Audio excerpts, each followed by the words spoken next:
want to talk to you about how to run a great online study. I'm going to cover the 5 key elements that I think are relevant to success. Let's start with clear objectives. You've got to get buy-in from your client as to exactly what it is you want to accomplish with this online study. And with these objectives, you need to understand, what do you want to do at the end? What do you want to pull out of the study? What are going to be the key findings? What is the mission all about?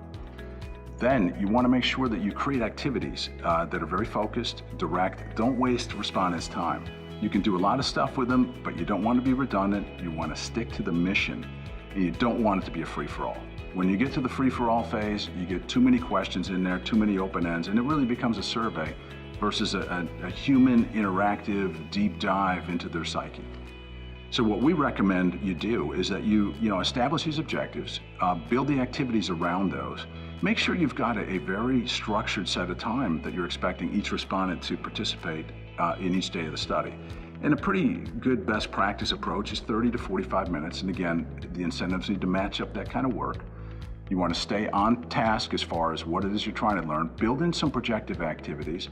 Again, collaging, journey mapping, storytelling, fill in the blanks. Those kinds of things are fun and engaging for respondents to do. And of course, you're going to have to throw in some open ends, and occasionally there's some closed ends that have to be tossed in as well. Again, but keep it focused, structured, and to the point. One of the most important aspects to running a great online study is keeping the recruiter involved from the beginning to the end. And there's a lot of different options out there on recruiting. Some of those are price driven. So again, the old style focus group recruiting is the highest quality, most expensive way to go. And then there's some quant tools, methods, and different panels that you can use that help to drive some costs down and maybe can pick up the speed and make things a little bit more efficient. Those aren't completely proven yet.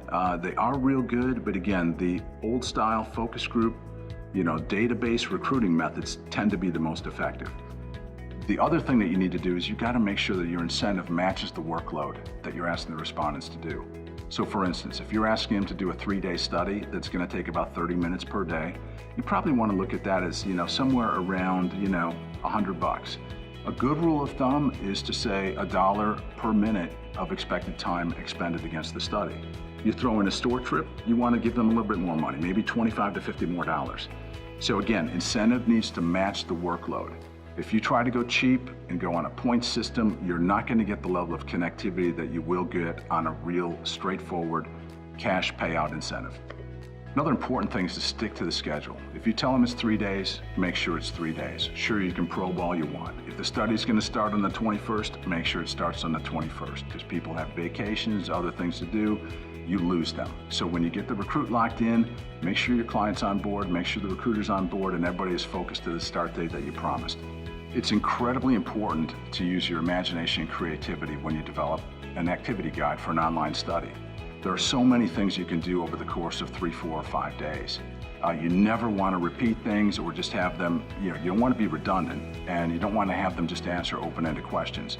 The ability to go in and have them record some video, do a little kitchen tour, do a collage on day 2, maybe day 3 you dive into storytelling, maybe day 4 is some kind of a positioning review or some concept testing to get some positioning statements out in front of them.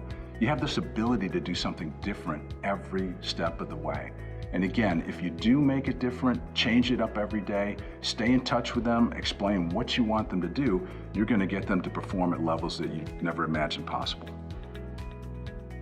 Another very important thing that you need to remember is to design the study with the report in mind. When you have 30, 40, 50, 60 respondents over the course of 3, 4, or 5 days or more, you're going to have a lot of unstructured data. So you want to make sure that you do all the right things, both pragmatic and projective, to help you build that report at the end. You're going to want stimulus. You're going to want video. You're going to want some collages. You're going to want composite collages.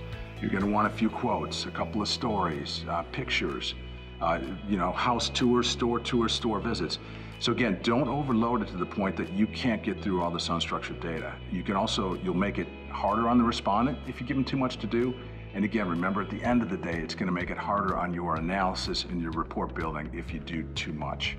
So design with the report in mind and understand that you're going to have a very large amount of unstructured data. You want to manage that so you can get through it without killing yourself.